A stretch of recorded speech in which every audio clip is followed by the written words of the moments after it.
إنما المؤمنون الذين آمنوا بالله ورسوله ثم لم يرتابوا وجاهدوا بأموالهم وأنفسهم في سبيل الله أولئك هم الصادقون জোরে বলুন আল্লাহু আকবার। আমি বুঝি না, এখানে মাইক আমার কানে আসে না আওয়াজ, অথবা বক্সটা আমার দিকে দেন ঘুরায়া। মাইক ওলা গেছে কোথায়? চতুর্থ আসমানে। আমার ভাইয়েরা, আল্লাহ রাব্বুল আলামিন বলেন, যারা আল্লাহকে এবং রাসূলকে যারা সন্দেহ মুক্তভাবে বিশ্বাস করবে এবং আল্লাহর পথে যারা জিহাদ করবে, আল্লাহ রাব্বুল আলামিন বলছেন এরাই হলো সত্যবাদী, আমি এদেরকে বিশাল বড় পুরস্কার দিয়ে দেব। জোরে বলি সুবহানাল্লাহ। নাম্বার 2 হলো তাকওয়া অর্জন করতে হবে। আল্লাহ রাব্বুল আলামিন বলছেন ইত্তাকুল্লাহা ওয়া কুলু কাওলান সাদীদা। জোরে বলুন আল্লাহু আকবার। নাম্বার 3 হলো ন্যায় প্রতিষ্ঠা এবং সদাচার বান্দার জীবনে আসতে হবে। নাম্বার 1 হলো বিশ্বাস করব কাকে? বিশ্বাস করব রাসূলকে। এই দুইটা কাজ যারা করবে, তাকওয়া যারা অর্জন করবে, ন্যায় প্রতিষ্ঠা যারা করবে, নাম্বার 3 চলে গেল। নাম্বার 4 হলো দ্বীনের সঠিক ইলম অর্জন করে যে বান্দা জীবনটাকে সুন্দর করে সাজাবে। ইলম হাসিল করার দরকার আছে না নাই? বলেন, আসতে বলবেন না, আছে না নাই? প্রত্যেকের জন্য ইলম হাসিল করা, জ্ঞান অর্জন করা কি বলেন? আরো জোরে বলেন। নামাজ কি? নামাজ কি? রোজা কি? কোরআনের জ্ঞান অর্জন করা কি? আমার দেশের সিলেবাসে কি ফরজ? আমার দেশের সিলেবাস 53 বছর ছিল, এটা কি ফরজ সিলেবাস ছিল না নফল সিলেবাস ছিল? কোরআন শেখা ফরজ, শুধু এটা মাদ্রাসায় ছিল, তাও নিজেদের উদ্যোগ। দেশের সকল প্রকৌশল, মেডিকেল, কলা, বিজ্ঞান সব অনুষদে সকল শিক্ষার পাশাপাশি কোরআন শিক্ষাকে বাধ্যতামূলক করা হোক। এটা সময়ের দাবি। জাতিকে যদি ভালো দেখতে চান, জাতিকে যদি ভালো রাখতে চান, সবার আগে যে সংস্কার দরকার সেটা হচ্ছে জ্ঞানের সংস্কার। কোরআনের জ্ঞান জাতির মধ্যে ঢুকায় দিতে হবে।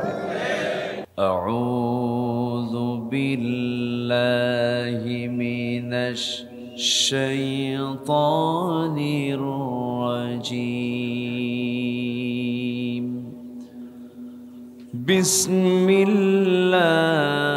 বিসমিল্লাহির রাহমানির রাহিম।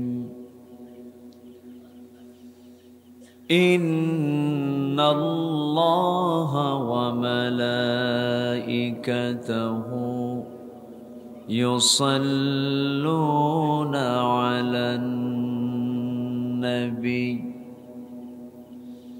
ইয়া আইয়ুহাল্লাযীনা আমানু সাল্লু আলাইহি ওয়া সাল্লিমু তাসলিমা। আল্লাহুম্মা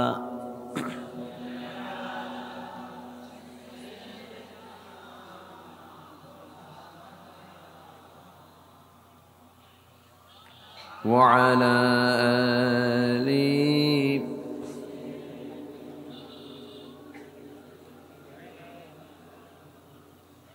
একটু মোহাব্বত দিয়ে নবীর প্রেমে মাতোয়ারা হয়ে জবান খুলে আওয়াজ দিয়ে নবীর প্রেমে মাতোয়ারা হয়ে জোরালো কণ্ঠে সবাই বলুন আল্লাহুম্মা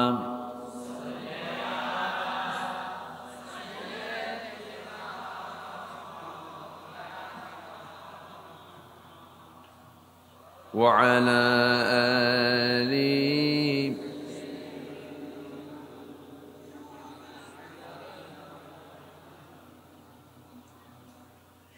হে রাসূল তুমি যে আমার হৃদয় বাগের বুলবুল, তোমারি প্রেমের মিঠুর ছোঁয়ায়, তোমারি প্রেমের নিগড় ছোঁয়ায়, তাই তো হয়েছি ব্যাকুল, হৃদয় বাগের বুলবুল। আল্লাহুম্মা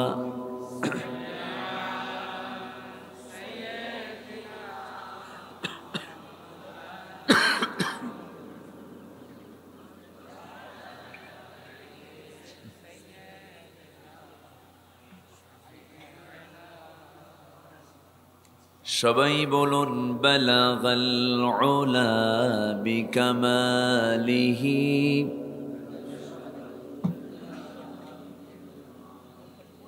হাসনাত জামিউ খিসালিহি,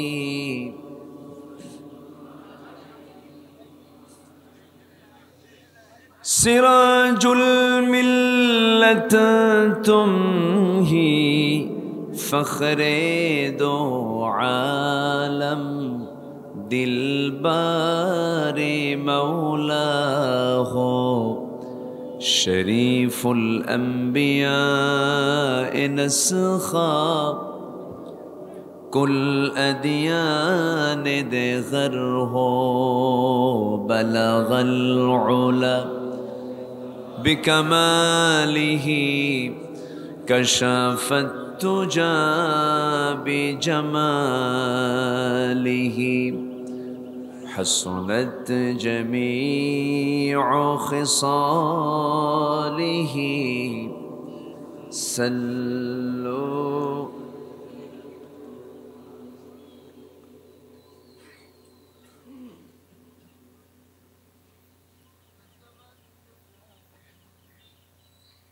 বৃহত্তর যশোর অঞ্চলের মাগুরা জেলার শালিখা উপজেলার দিঘি বাইতুল জান্নাহ সম্মিলিত গোরস্থান এবং হাফিজিয়া মাদ্রাসা মাহফিল ইন্তেজামে কমিটি কর্তৃক আয়োজিত দিঘি 11 পল্লী ঐতিহ্যবাহী ঈদগাহ মাঠে অনুষ্ঠিত পঞ্চম বার্ষিকী তাফসীরুল কোরআন মাহফিল 2024। আজকের এই মহৎ আয়োজনের সম্মানিত সুযোগ্য সভাপতি, দিঘি ঐতিহ্যবাহী ঈদগাহ ময়দানের সম্মানিত ইমাম ডক্টর ফারুক আহমদ সাহিব, আজকের মাহফিলের বরেণ্য অতিথি আলহাজ মাওলানা ইমাম উদ্দিন নুরি, আমার আগে কথা বলেছেন নন্দিত আলেমে দ্বীন মাওলানা মুফতি মুশারফ হুসাইন কাসিমি, উপস্থিত হাজরাত উলামায়ে কেরাম, ফুদালা ইজম, সুশীল সমাজ, জাতির শ্রেষ্ঠ সন্তান শিক্ষক মণ্ডলী, জাতির বিবেক সাংবাদিক বৃন্দ, সামনে উপস্থিত দূরে কাছের বিভিন্ন স্থান থেকে ছুটে আসা কালেমার ঝান্নাবাহী, তৌহিদের পতাকাবাহী, দ্বীন ইসলামের নরসারদুল বীর মুজাহিদ, প্রাণ প্রিয় সম্মানিত দ্বীনি ভাইরা, আড়ালে বসে আছেন শ্রদ্ধেয়া সম্মানিতা মা বোনেরা, আলোচনার সূচনায় আনুষ্ঠানিকতার মধ্য দিয়ে আমার পক্ষ থেকে আবারও দিল খোলা সালাম, আসসালামু আলাইকুম ওয়া রাহমাতুল্লাহি ওয়া বারাকাতুহু।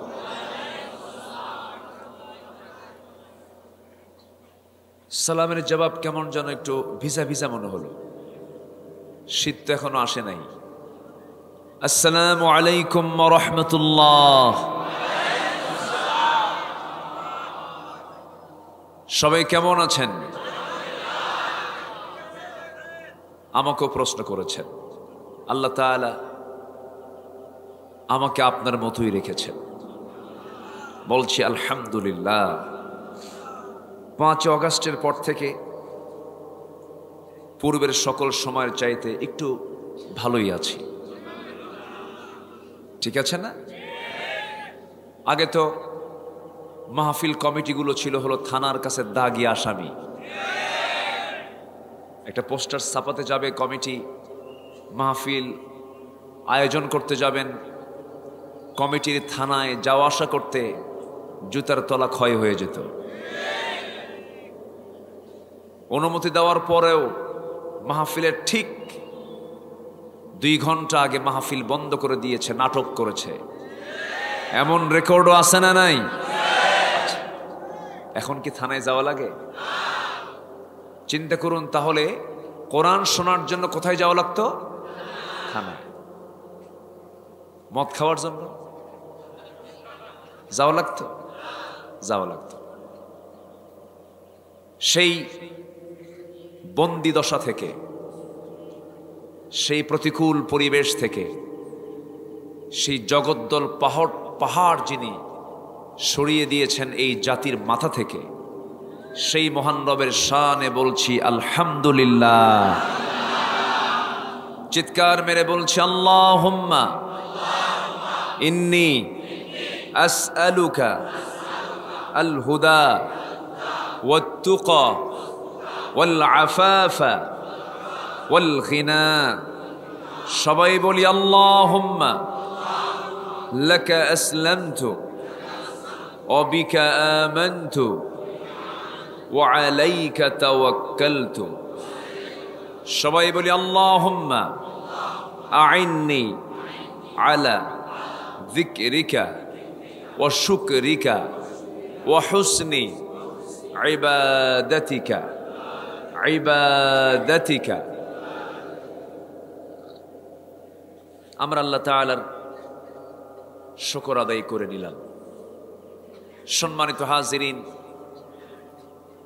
সম্মানিত দ্বীনি ভাইরা, হাজার হাজার মানুষের এই সমাগম এটা প্রমাণ করে এই অঞ্চলের মানুষ কোরআন প্রেমী, ইসলাম প্রেমী, দ্বীন প্রেমী। সম্মানিত হাজিরিন, আমি যে খুব বেশি লম্বা সময় কথা বলবো তা নয়, নাতি দীর্ঘ কথা বলবো ইনশাআল্লাহ। শর্ত হচ্ছে আমি একটু বলতে চাই, আমার দেশে কিন্তু ওয়াজ কম হয়নি জীবনে, যদিও তারা বন্ধ রেখেছিল, কিন্তু এরপরেও এই দেশে ওয়াজ মাহফিল মোটামুটি হয় কি হয় না বলেন? হয়।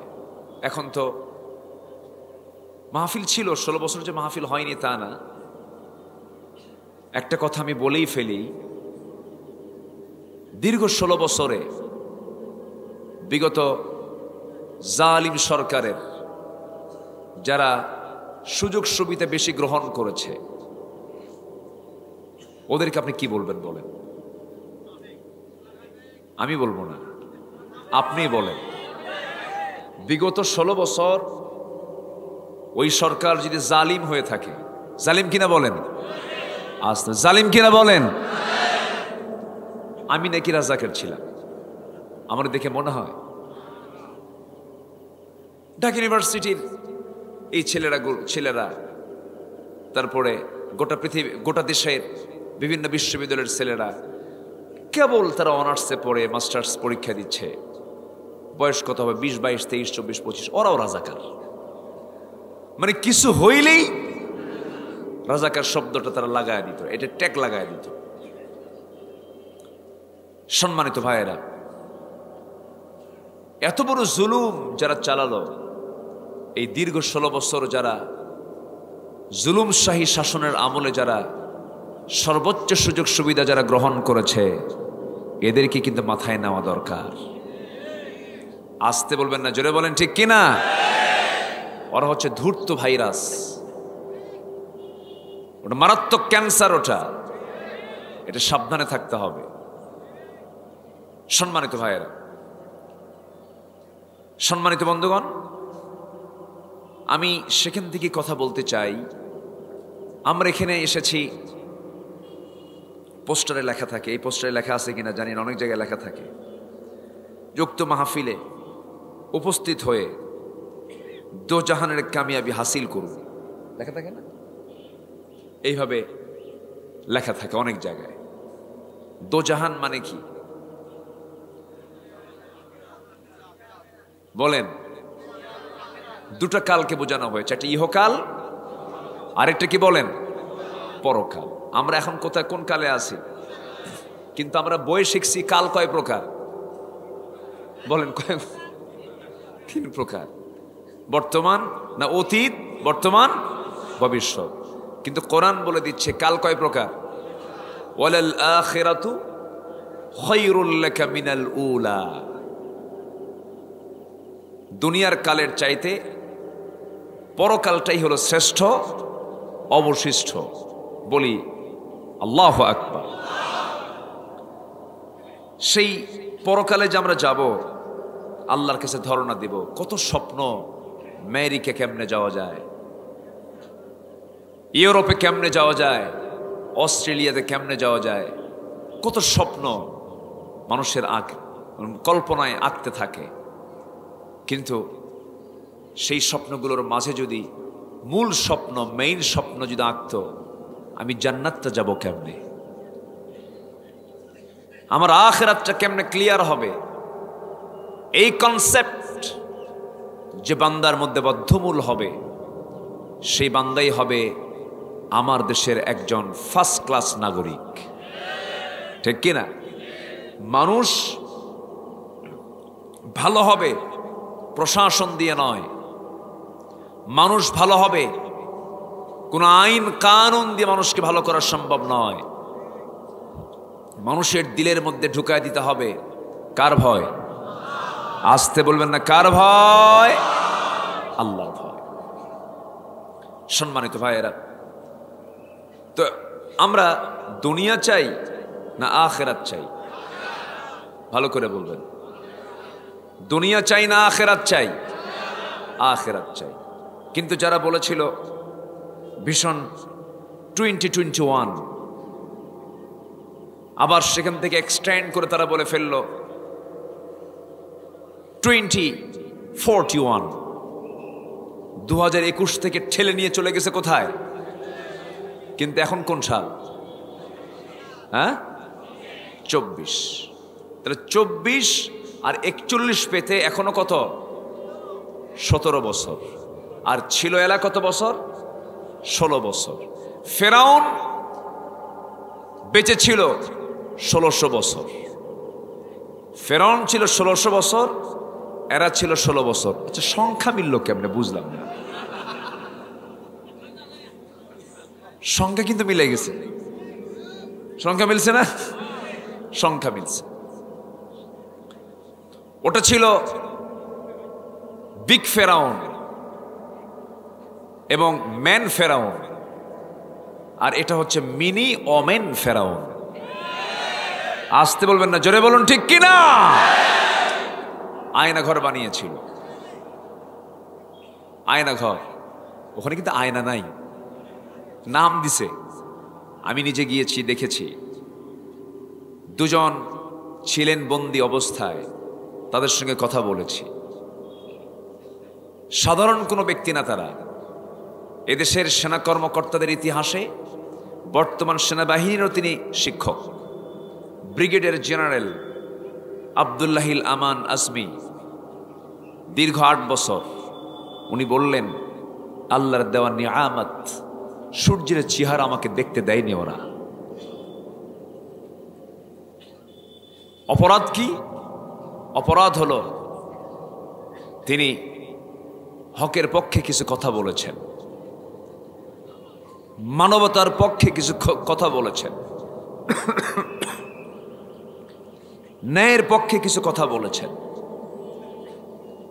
সম্মানিত ভাইয়েরা, একটা কথা আছে, সকল স্বাধীনতা দেবার আগে জাতিকে দিতে হবে আগে কথা বলার স্বাধীনতা। সেই স্বাধীনতা কি ছিল? আসতে বলবেন না, ছিল? এই 16 বছরে জেলখানায় বেশি ছিল কারা বলেন তো? সব আলেমরা না, সব আলেমরা না। যারা যারা যায় নাই তাদের যাওয়ার আর সম্ভাবনাও নাই। আর যাবেন কোন দিন? কোন দিন যাবেন আর আপনারা? এর চান্স তো ছেড়ে হারায় ফেলছেন আপনারা, এই চান্স তো আর নাই। সম্মানিত বন্ধুগণ, যে অত্যাচার, যে জুলুমগুলো তারা চালিয়েছে, এটা নির্মম, পাশবিক, অমানবিক। আমাকে 2018 সালে চট করে ধরে নিয়ে চলে গেল, জেলখানায় ঢুকালো। জেলখানায় ঢোকা মাত্রই দেখে এক বুড়া চাচা, 85 বছর বয়স, আমারে দেখি সালাম দিয়ে বলে, হুজুর আপনি ভিতরে ঢোকাতে আমি খুব খুশি হয়েছি। বললাম যে আপনি খুশি হবেন কেন? এটা কি খুশির জায়গা? বলতেছে, ওয়াজ শুনি দূর থেকে, মোসাফা করতে পারি না, কাছে একটু বসতেও পারি না। আল্লাহ কেমনে মিলাই দিল, আপনি একদম কাছাকাছি চলে আসছেন, খুব খুশি হয়েছি। তো বললাম, চাচা আপনার মামলা কি? বিস্ফোরক। বললাম, বিস্ফোরক আপনি বোঝেন কি? বাবা বিস্ফোরক তো বুঝি না, এটা খায় না কি করে, মামলাটাও বোঝে না। বিস্ফোরক হচ্ছে বোমা মারার জন্য, ককটেল মারার জন্য যে হাতগুলো প্রস্তুত থাকে, এরকম যারা করে এদেরকে এই মামলাগুলো দিয়ে দেয়। বলেন তো 85 বছরের হাত কি ফিটনেস ঠিক থাকে? হাত ঠিক আছে? মামলা দিয়ে দিছে তারে ওই নামে। এই ক্যামেরাম্যান একটু দেখে শুনে কইলেন, খুব ডিস্টার্ব হচ্ছে না? আচ্ছা শোনেন, এই যারা রেকর্ড করতেছে, এখানে তো খুব কম সংখ্যক ক্যামেরায় আসছে, এরা যে রেকর্ড করতেছে, এই রেকর্ডগুলো আগামীকালকে গোটা পৃথিবীতে কোটি কোটি মানুষের কাছে চলে যাবে। সবই তো ঠিক, আবার এরকম করেন কেন? তো ওটা তো আর মানুষ না, ওটা মেশিন। আচ্ছা থামেন, এখন এই রেকর্ডটা করার জন্য সামনে তো রাখতে হবে ওরে। এখন 2-1 মানুষের যদি একটু কষ্ট হয়, একটু মাথা পেতে নিতে হবে। সবই ঠিক, এটা যেন মনে থাকে। ব্যাস আওয়াজ দিবেন না। এখানে আওয়াজ হবে এখন কয়জনের? মসজিদে আওয়াজ হয় কয়জনের? আর বাজারে আওয়াজ হয় জনে জনে, আর মসজিদে আওয়াজ হয় একজনে। এটাই হচ্ছে বরকত আর রহমতের কারণ। বলি আলহামদুলিল্লাহ। মসজিদে আওয়াজ হয় কয়জনে, মাহফিল আওয়াজ হয় কয়জনে, আর বাজারে আওয়াজ হয় জনে জনে। এই জন্য আহাব্বুল বিলাদি ইলাল্লাহি মাসাজিদুহা, আল্লাহর কাছে প্রিয় জায়গা হলো মসজিদ। কেন? রহমতের জায়গা। বলি আলহামদুলিল্লাহ। সম্মানিত ভাইয়েরা, তাহলে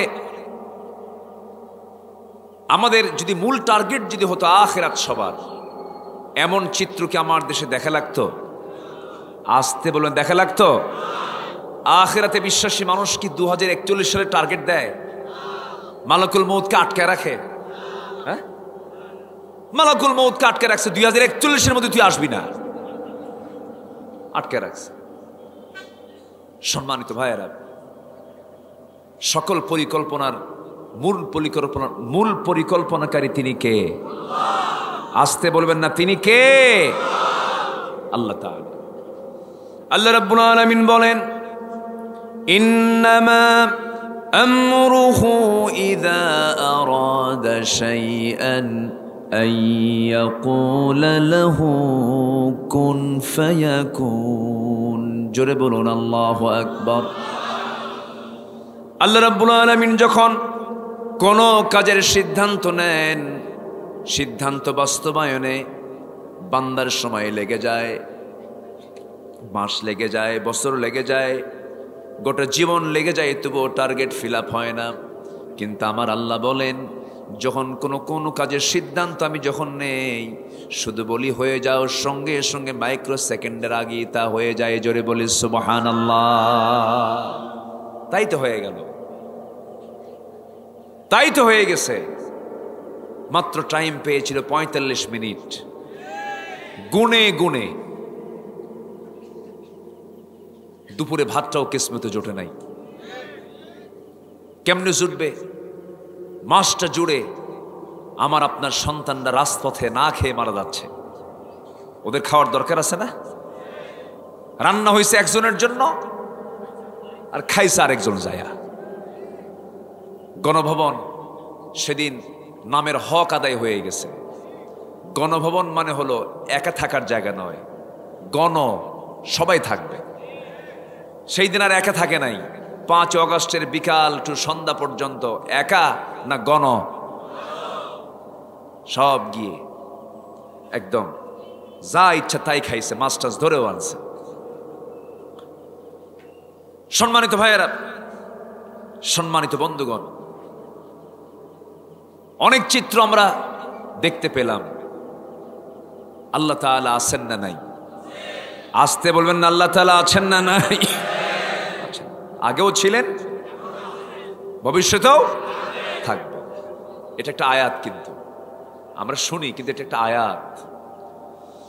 আল্লাহ রাব্বুল আলামিন বলেন, হুয়াল আউয়ালু ওয়াল আখিরু ওয়াল যাহিরু ওয়াল বাতিন ওয়া হুয়া বিকুল্লি শাইইন আলীম।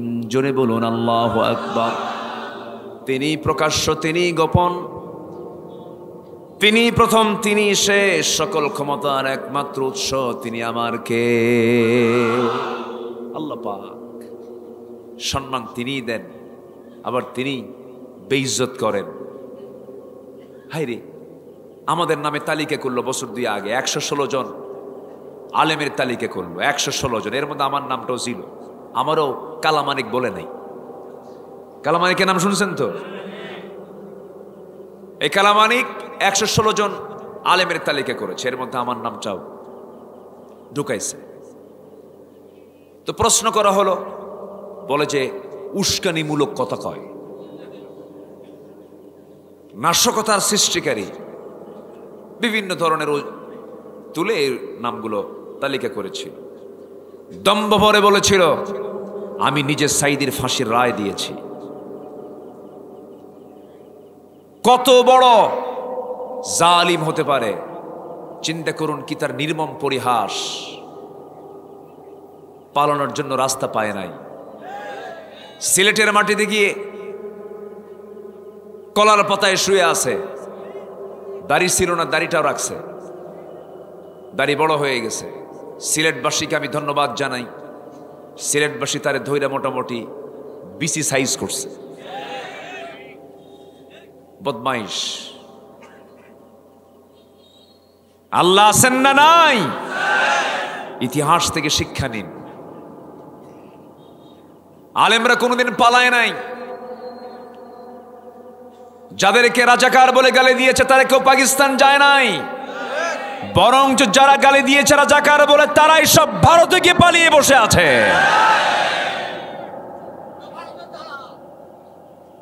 সম্মানিত ভাইয়েরা, সম্মানিত বন্ধুগণ, বাংলাদেশের নিকটবর্তী ইতিহাসে রাষ্ট্রপ্রধান পালিয়ে গিয়েছে এমন কোন ইতিহাস নিকটবর্তী ইতিহাসে নাই। কষ্ট পাচ্ছেন নাকি আপনারা? কতগুলো কি বলার দরকার আছে? আমরা জেল খাটবো, নামের তালিকায় নাম থাকবে, কথা কব না? হ্যাঁ, এখান থেকে সামান্য দূরে একটা মাহফিল ছিল আমির হামজার। মাহফিলে উঠতে দেয়নি, কথা বলতে দেয়নি। আমি শুনেছি যারা কথা বলতে দাওনি তারা কোথায় আজকে? আসল জনিত নাই। সম্মানিত ভাইয়েরা, বলেন তো আমার দেশ থেকে একটা আলেম পালাইছে, একটা আলেমের নাম বলেন। কেউ পালায় নাই। 2009 সাল, এখানে আলেম ওলামা বহু বসে আছেন। আমার জীবনের ফার্স্ট হজ 2009 সাল আমি গিয়েছিলাম। আল্লামা সাইদ রাহিমাহুল্লাহর শেষ হজ, উনি 2009 সালে ওনার শেষ হজটা তার হয়েছিল। এরপরে তো উনি গ্রেফতার হলেন। 2009 সালে উনি হজে গেলেন। ওনাকে বলা হলো, হুজুর দেশের ট্রাইব্যুনাল গঠন হচ্ছে, মামলা হচ্ছে, আপনি আসামি হবেন, আপনি কি জেলে ঢুকতেই হবে, উপায় নাই, আপনি দেশে থাকুন। সৌদি গভর্নমেন্ট আপনাকে, যেহেতু রয়্যাল গেস্ট হয়ে আপনি হজে আসছেন, রয়্যাল গেস্ট থেকে শুধু আস্তে করে আপনাকে সৌদি আরব আপনাকে সিটিজেনশিপ দিয়ে দিবে, নাগরিকত্ব দিয়ে দিবে, আপনি থেকে যান এখানে। মুস্কি একখান হাসি মেরে বলে, সাইদি পালানোর জাত, সাইদি পালায় না। আমার দল, আমার কর্মীরা, আমার দলের নেতা কর্মীগুলো দেশে জেল খাটবে, মামলা খাবে, আর আমি আরামে বিদেশের মাটিতে বসে থাকব, এমন শিক্ষা আমার রাসূল দেন নাই। দেশে এসেছেন বীরের মতো। 30 জুন 2010 গ্রেফতার হয়েছেন এবং 2023 সালের 13 আগস্ট মৃত্যুর শেষ নিঃশ্বাস পর্যন্ত আল্লাহর সন্তুষ্টি নিয়ে হাসি মুখে দুনিয়া থেকে বিদায় নিয়েছেন। এত সস্তা, ইমানটাকে টিকে রাখা এত সস্তা বিষয় নয়। যেদিকে বৃষ্টি সেই দিকে ছাতা, আল্লাহ বোঝে মনের খবর। ইন্নাল্লাহা লা ইয়ানজুরু ইলা সুওয়ারিকুম, আল্লাহ তোমাদের চেহারা দেখবেন না, বেশভূষা শুধু দেখবেন না, আল্লাহ দেখবেন ওয়ালাকি ইয়ানজুরু ইলা কুলুবিকুম ওয়া আমালিকুম, তোমাদের অন্তর দেখবেন, তোমাদের আমলনামা দেখবেন। সম্প্রতি যশোরের একটা মাহফিলে খুব ভালো লেগেছে। আমার শ্রদ্ধেয় ভাই আল্লামা মামুনুল হক হাফিজাহুল্লাহ, তিনি একটা কথা বলেছেন, আপনার আল্লামা সাইদিকে শুধু পাখি হিসেবে চেনেন কোরআনের না, উনি হচ্ছেন ইমামে আজম আবু হানিফার যোগ্য উত্তরসূরি। আবু হানিফা জেল কেটেছেন 8 বছর, বিষ প্রয়োগ করে তাকে হত্যা করা হয়েছে জেলখানার ভিতরেই। আল্লামা সাইদিকে 13 বছর বিনা কারণে জেলখানা আটকে রেখে পয়জনিং করে হসপিটালে নিয়ে তাকে হত্যা করা হয়েছে। তাফসীর মাহফিলের এই প্ল্যাটফর্ম থেকে মাহফিলের শুরুতেই সুস্পষ্ট জানান দিতে চাই, অবিলম্বে ওই মেডিকেল টিম সহ এই হত্যার পরিকল্পনাকারী যারা ছিল প্রত্যেকের তালিকা করে সবাইকে গ্রেফতার করা হোক, চূড়ান্তমূলক শাস্তি নিশ্চিত করা হোক। রাজি আছেন কারা কারা? হাত উঁচু করে দেখান।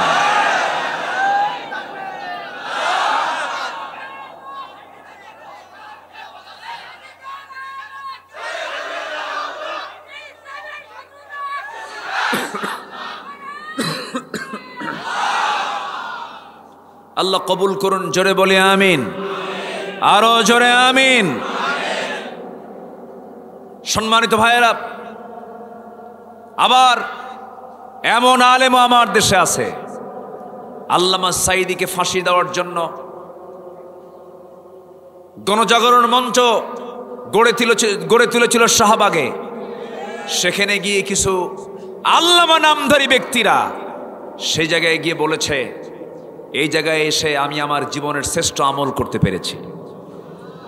যদি ভুল বুঝেন এখন আল্লাহর কাছে মাফ চান, নচেত জাতি ক্ষমা করবে না, ঠিক কিনা? ক্ষমা চান। কিছু কিছু ভুল তো বান্দার হয়েও যায়। সম্মানিত ভাইয়েরা, আসুন ধীরে ধীরে আমরা একটু আলোচনার দিকে যাই। অনেক আবেগ ছিল। এবছর এই অঞ্চলে আমার ফার্স্ট মাহফিল। আমার ভাইজান, আমার মুসল্লি, ঢাকায় একসঙ্গে নামাজ পড়ি আমরা। আমি পড়াই, উনি পড়েন, এই তো একই, তো কাজ তো একই। তো এসেছি আপনাদের এলাকায়। রাগ করেন নাই তো? রাগ করেন নাই তো? খুশি হয়েছেন তো? বলি আলহামদুলিল্লাহ। রাগ করা যাবে না। তবে শত্রুকে ক্ষমা করাও যাবে না, মুনাফিককে ক্ষমা করা যাবে না। মুনাফিককে ক্ষমা করলে পরে আপনি কোরআন বিরোধী হয়ে গেলেন। জাহিদিল কুফার ওয়াল মুনাফিকিন ওয়াগলুয আলাইহিম। মুনাফিকদের ব্যাপারে নরম না কঠোর? নরম না কঠোর? এরা যে কোনো মুহূর্তে চরিত্র পাল্টায় ফেলে। এদের ব্যাপারে আমরা সতর্ক থাকবো। জোরে বলি ইনশাআল্লাহ। একটু আমার দিকে তাকান। তাহলে আমরা দুনিয়া চাই না আখেরাত চাই? দুনিয়া না আখেরাত? কিন্তু কোরআনে আল্লাহ তাআলা আগে চাইতে বলছে কি দুনিয়া না আখেরাত? ভালো করে কর। আখেরাত না দুনিয়া? হ্যাঁ, দুটেই বলো।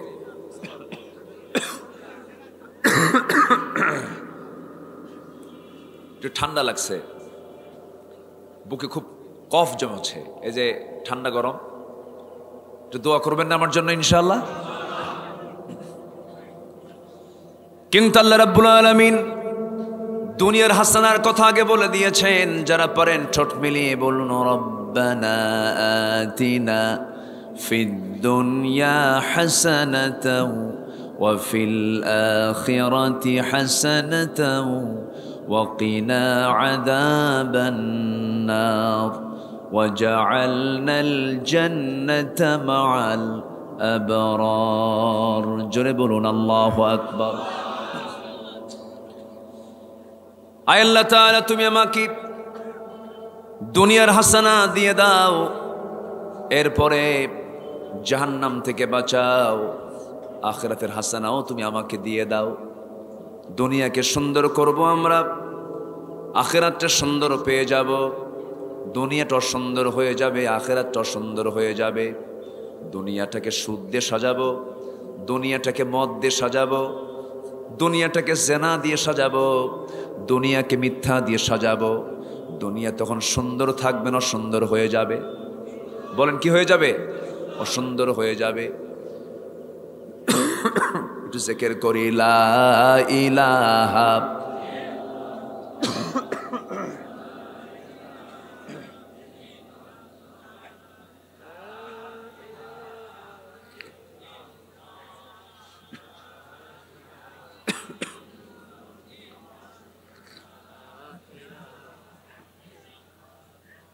আরো জোরে লা ইলাহা, আরো জোরে লা ইলাহা, লা ইলাহা ইল্লাল্লাহু মুহাম্মাদুর রাসূলুল্লাহ সাল্লাল্লাহু আলাইহি ওয়াসাল্লাম। দুনিয়াকে আমরা সুন্দর করে সাজায় নেব, আখিরাতটাও সুন্দর হয়ে যাবে। দুনিয়া জেনার জায়গা নয়, দুনিয়া মদ্যপানের জায়গা নয়, দুনিয়া সুদ খাওয়ার জায়গা নয়। কিন্তু দুঃখজনক হলেও সত্য, আমার দেশে এই সমস্ত অপকর্মের পরিমাণ কম না বেশি? আমি কি আলোচনা করব? তো এরকম লাইন ধরলো কেন সবাই? এই যে কিছু কিছু লাইন কোথায় আবার আসবে? ও মানে অনেক আগে বসার কারণে চাপচুপ লাগছে। ও আচ্ছা, আবার আসবে তারা। কিন্তু এরকম করলে তো সমস্যা। একটু মাহফিলের শৃঙ্খলা একটু হলেও একটু হ্যাঁ দেখতে একটু বেমানান হয়। আমরা চেষ্টা করব শেষ অবধি দোয়া পর্যন্ত একটু কষ্ট করে থাকবো। জোরে বলি ইনশাআল্লাহ, আরো জোরে বলি ইনশাআল্লাহ। তাহলে দুনিয়াকে সুন্দর করতে গেলে হারাম কাজ দিয়ে সুন্দর হবে না হালাল কাজ দিয়ে সুন্দর হবে? হালাল কাজ দিয়ে। আচ্ছা, হারাম খাবারের পরিমাণ বেশি না হালাল খাবারের পরিমাণ বেশি? হ্যাঁ, কি বললো? হালাল খাদ্য বেশি না হারাম খাদ্য বেশি? হালালই বেশি।